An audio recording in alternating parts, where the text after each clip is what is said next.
الحمد لله رب العالمين والعاقبة للمتقين ولا عدوان إلا على الظالمين وأشهد أن لا إله إلا الله وحده لا شريك له ولي الصالحين وأشهد أن محمدا عبده ورسوله وصفيه من خلقه وخليله سيد الأولين والآخرين اللهم صل عليه وعلى آله وصحبه ومن اتبعهم بإحسان إلى يوم الدين أما بعد. Mes chers frères et sœurs, aujourd'hui avec l'aide d'Allah Tabarak wa Ta'ala, on va vous parler d'une chose que tout le monde a connue dans sa vie et que certains, pendant que je suis en train de parler là, vivent cette chose. Cette chose-là a touché énormément de monde. Gouverneurs et gouvernés, riches et pauvres, le roi dans son royaume, l'emprisonné dans sa prison, l'employé dans son entreprise, hommes, femmes, petits et grands. Il n'y a pas une personne qui n'a pas été touchée par cette chose dont on va parler aujourd'hui. Cette chose, mes chers frères et sœurs, c'est les soucis. Al-Humum, les soucis. On en a déjà eu, on en a actuellement et on en aura. Et cette vie, elle n'est pas stable. Cette vie, elle n'est pas stable. La stabilité, bi'idhnillah, on la trouvera lorsqu'on aura mis nos deux pieds fil jannah. Allahumma ja'alna min ahli al-jannah ya Rabb. Les soucis qui rongent l'esprit, qui rendent la vie difficile. Lorsqu'on est soucieux, une heure, elle passe comme une semaine. Et une semaine, elle passe comme un mois. Quand on est dans les soucis, le cerveau est très affecté. Le cœur prend un coup. Cette dunya qui est vaste devient étroite à nos yeux. Pourquoi? Parce que j'ai des soucis. Je me sens pas bien. Je me sens mal. Certains ont des soucis d'ordre financier. D'autres, c'est des soucis dans leur travail. D'autres, c'est dans leur vie de couple. D'autres, c'est dans leur célibat. D'autres, c'est avec leurs enfants. Ils sont soucieux. D'autres, ils ont des soucis scolaires. Je passe un examen à la fin de l'année. Il faut que je le valide. Tout le monde sur Terre vit de temps à autre des soucis.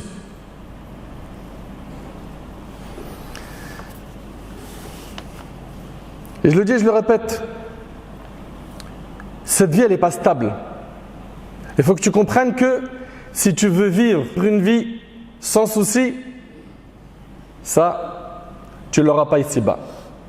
Même pour le pieux, même pour le croyant. Les soucis, Allah Tabarak wa Ta'ala va les envoyer à tout le monde afin d'éprouver les gens. Par le biais de ces soucis, certains vont perdre énormément de péchés. Ils vont gagner beaucoup de bonnes actions. Comprenez donc, mes chers frères et sœurs, que nous sommes dans une vie qui n'est pas stable. Et donc, toute personne clairvoyante doit faire le nécessaire. Pourquoi? Pour préparer l'autre vie, qu'elle est stable, confortable, éternelle. Elle a été préparée par le Seigneur des mondes comme récompense pour les pieux et les pieuses. Allahumma ja'alna minhum ya Rabb.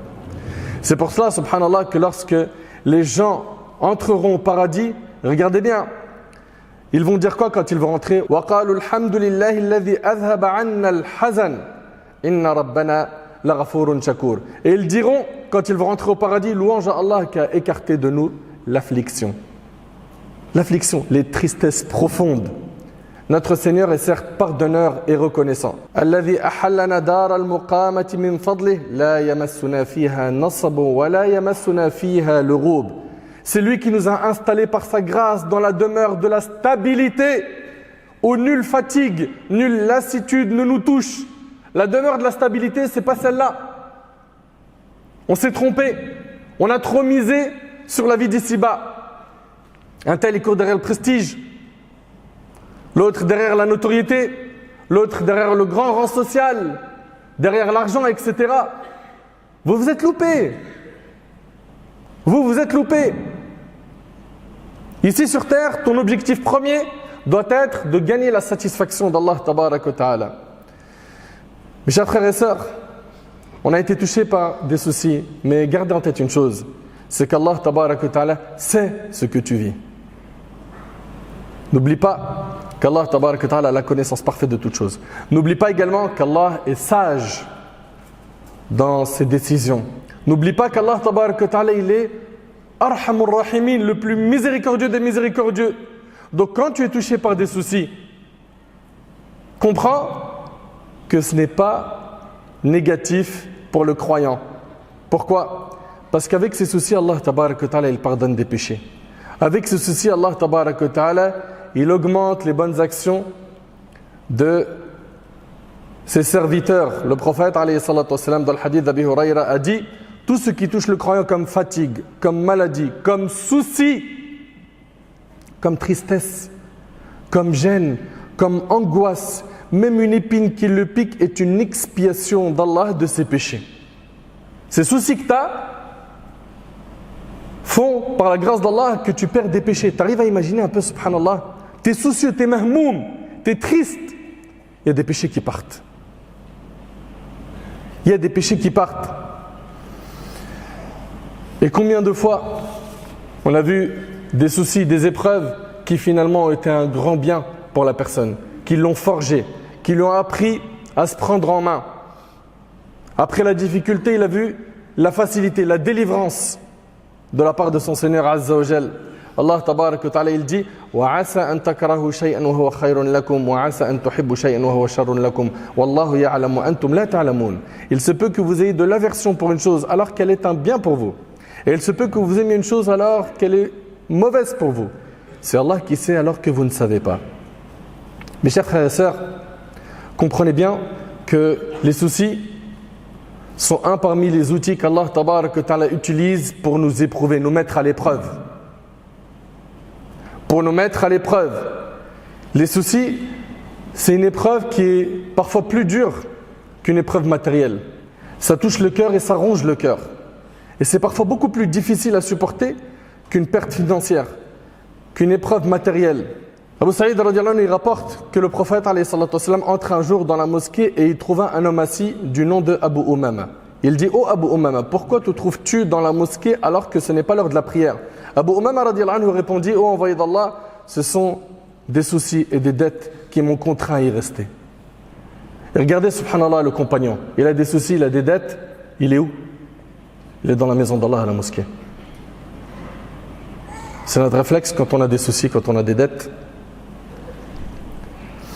Ô envoyé d'Allah, ce sont des soucis et des dettes qui m'ont contraint à y rester. Le prophète alayhi salatu wassalam lui a dit alors: veux-tu que je t'enseigne des paroles qui, lorsque tu les prononceras, Allah éloignera de toi les soucis et effacera tes dettes? Et là, il lui a dit: oui, je veux bien, au messager d'Allah. Le prophète alayhi salatu wassalam, il lui a dit: le matin et le soir, dis: Allahumma inni a'udhu bika min al-hammi wal-hazan wa a'udhu bika min al-'ajzi wal-kasal wa a'udhu bika min al-jubni wal-bukhl wa a'udhu bika min ghalabati ad-dayn wa qahri rijal. Subhanallah, Abu Umama, il dit: j'ai fait cela. Il a prononcé ces formules: fa'adhhab Allahu hammi. Par ces mots, dit Abu Umama, mes soucis se sont alors dissipés, de même que mes dettes ont été épongées. Dans le hadith d'Umm Darda, elle rapporte qu'Abu Darda radiyallahu anhu a dit: celui qui dit 7 fois le matin et le soir, il dit quoi? Écoutez bien, s'il vous plaît. Hasbi Allahu la ilaha illahu alayhi tawakkaltu wa huwa rabbul arshil azim. Il dit ça 7 fois. Hasbi Allah la ilaha illahu alayhi tawakkaltu wa huwa rabbul arshil azim. Eh bien, écoutez bien. Il dit celui qui dit ça 7 fois, ce qui signifie Allah me suffit. Il n'y a pas d'autre divinité méritant d'être adorée en dehors de lui. C'est en lui que je place ma confiance et il est le Seigneur du trône immense. Alors Allah lui suffit à propos de ce qui lui cause du souci. Donc Allah tabaraka wa ta'ala, il te réglera quoi? Te soucie par le fait que tu dises cette formule 7 fois le matin et 7 fois le soir. C'est que les invocations du matin se font entre le lever de l'aube et le lever du soleil, et celles de l'après-midi se font entre le asr et le coucher du soleil. Après, certains disent que al-waqt yamtad c'est-à-dire que le temps est plus grand que cela, mais retenez au moins cette opinion, barakallahu fikum. Toi qui as des soucis, multiplie le dhikr d'Allah subhanahu wa ta'ala. Ça veut dire quoi? Ça veut dire multiplie l'évocation. Selon Abdullah ibn Abbas, radiyallahu anhuma, le prophète sallallahu a dit, écoutez bien, il a dit Man lazima al-istighfar, ja'ala Allahu lahu min kulli diqin makhraja wa min kulli hammin faraja wa razaqahu min haythu la yahtasib. Celui qui fait beaucoup de demandes de pardon, il dit beaucoup astaghfirullah. Allah lui assure à chaque problème une solution et à chaque inquiétude une issue favorable et il lui accorde ses dons par des voies insoupçonnées. Le hadith, il a été rapporté par Abu Daoud, certains l'ont jugé faible, d'autres l'ont rendu Hassan. Pour ce qui est de ce hadith, retenez ahmiyat l'istighfar, l'importance de dire astaghfirullah. T'es soucieux, multiplie de dire astaghfirullah, astaghfirullah, astaghfirullah, astaghfirullah. Wallahi l'azim, ça fait disparaître les soucis. Ça règle des épreuves. Multiplie l'istighfar. Vous savez, notre grand problème, il est dans quoi? C'est qu'on s'est énormément plaint aux humains. On s'est plaint aux humains. On a cherché chez les humains des solutions. On s'est penché vers eux. Certains ont placé leur confiance aux humains. Moi, de toute façon, si je tombe, il y a un tel. S'il m'arrive un problème, alhamdoulilah, je connais un tel. Toute notre confiance, notre tawakkul, certains l'ont placé sur qui? Sur des humains. Résultat, leurs soucis se sont multipliés. Les problèmes ne se sont pas réglés. Leur situation, malheureusement, va de pire en pire. Et si seulement on avait dirigé nos cœurs vers Allah, tabarak wa ta'ala, si seulement on avait frappé à la porte du maître des cieux et de la terre, si seulement on l'avait invoqué, on l'avait supplié, Allah tabarak wa ta'ala aime voir de son serviteur ad-du'a, l'adoration, al-ibad. Allah tabarak wa ta'ala veut nous voir plein d'humilité, faisant preuve d'humilité, l'invoquant, en le suppliant. Il y a également un hadith où un homme est venu voir le prophète alayhi salatu wassalam. Le hadith il est rapporté par l'imam Ahmad et il lui a dit: est-ce que je dédie mes invocations à prier sur toi? C'est-à-dire qu'il a des invocations qu'il fait tous les jours et il lui a dit: je dédie mes invocations à prier sur toi, à dire Allahumma salli wa sallim ala nabina Muhammad. D'accord? Allahumma salli wa sallim ala nabina Muhammad. Donc de prier sur le prophète alayhi salatu wassalam. Le prophète alayhi salatu wassalam, il lui a dit: si tu fais cela, Allah, écoutez bien, te protégera de tous tes soucis ici-bas et de ceux de l'au-delà. De multiplier la prière sur le prophète. Dis-le quand tu es soucieux. Allahumma salli wa sallim ala nabina Muhammad. Prie sur le prophète sallam. Multiplie l'istighfar. Multiplie les du'a, afkar al-sabah ou al-masa. Tu seras touché par des soucis, mais ça va disparaître rapidement. Et tu auras la force de tenir pendant l'épreuve. Mais si tu ne fais pas cela, ça va être très compliqué pour toi. Ça va être difficile pour toi de voir le bout du tunnel. Mes chers frères et sœurs, également ce dua dans le hadith d'Ibn Mas'ud radiyallahu anhu. Abdullah ibn Mas'ud radiyallahu anhu, il rapporte, le prophète sallam a dit: il n'y a absolument personne qui est touché par un souci ou une peine et dit, écoutez bien, il n'y a absolument personne qui est touché par un souci ou une peine et dit: Allahumma inni abduk wa ibnu abdik wa ibnu amatik nasiyati biyadik madin fiyya hukmuk adlun fiyya qada'uk أسألك بكل اسم هو لك سميت به نفسك أو علمته أحدا من خلقك أو أنزلته في كتابك أو استأثرت به في علم الغيب عندك أن تجعل القرآن ربيع قلبي ونور صدري وجلاء حزني وذهاب همي إلا أذهب الله همه وحزنه وأبدله مكانه فرج الحديث. Oh Allah, je suis ton serviteur, le fils de ton serviteur, le fils de ta servante. Mon front est dans ta main. Ton jugement me concernant est passé. Ce que tu as décrété pour moi est justice. Je te demande par chacun de tes noms, ceux par lesquels tu t'es nommé, ou que tu as enseigné à une de tes créatures, ou que tu as descendu dans ton livre, ou que tu as gardé dans la science de l'invisible auprès de toi, que tu fasses du Coran le printemps de mon cœur, la lumière de ma poitrine, la disparition de ma peine et la fin de mon souci. Celui qui dit cela, le prophète il dit, Allah fera partir son souci et sa peine et il lui change par une solution à son problème. Quelqu'un a dit au messager d'Allah, ne devons-nous pas apprendre ceci? Le prophète a dit, certes si, il convient que celui qui l'a entendu l'apprenne. Vous avez entendu? Il convient que celui qui l'a entendu l'apprenne. Apprenez cette invocation. Ibn al-Qayyim il dit que si le serviteur se réveille et que matin et soir, son principal souci, c'est de satisfaire Allah, son plus grand souci, c'est ça. Du matin au soir, il pense qu'à ça. Eh bien, Allah tabaraka wa ta'ala dissipera ses soucis. Allah Azza wa Jal remplira son cœur d'amour pour lui. Subhanah. Allah subhanahu wa ta'ala fera que sa langue sera constamment dans le dhikr, que ses membres seront en permanence dans l'adoration. Par contre, si matin et soir, son principal souci c'est quoi? La dunya, la vie d'ici-bas, l'euro, gagner plus, travailler plus pour gagner plus. S'il est dans ce cas de figure, eh ben, sa situation va être difficile. D'ailleurs, Allah tabarak wa ta'ala il dit وَمَنْ يَعْشُ عَنْ ذِكْرِ الرَّحْمَنِ نُقَيِّدْ لَهُ شَيْطَانًا فَهُوَ لَهُ قَرِينٌ. Et quiconque s'aveugle du rappel du tout miséricordieux, et quiconque s'aveugle et s'écarte du rappel du tout miséricordieux, tu t'écartes du Coran, tu t'écartes de la religion, tu t'écartes du din. Écoutez bien, Allah il dit, nous lui désignons un diable qui devient son compagnon inséparable.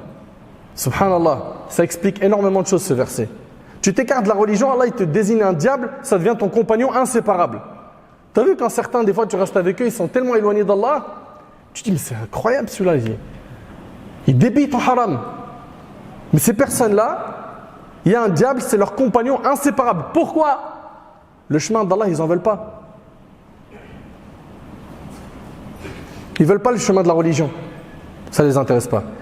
D'après Abu Huraira, le prophète a dit, celui qui aime qu'Allah l'exauce dans les moments difficiles et de soucis, qu'il multiplie les invocations dans les moments d'aisance rapportés par Tirmidhi. Quand tout va bien pour toi, alhamdoulilah, tu as à manger, tu as à boire, tu as la santé, tu as tout ce qu'il faut.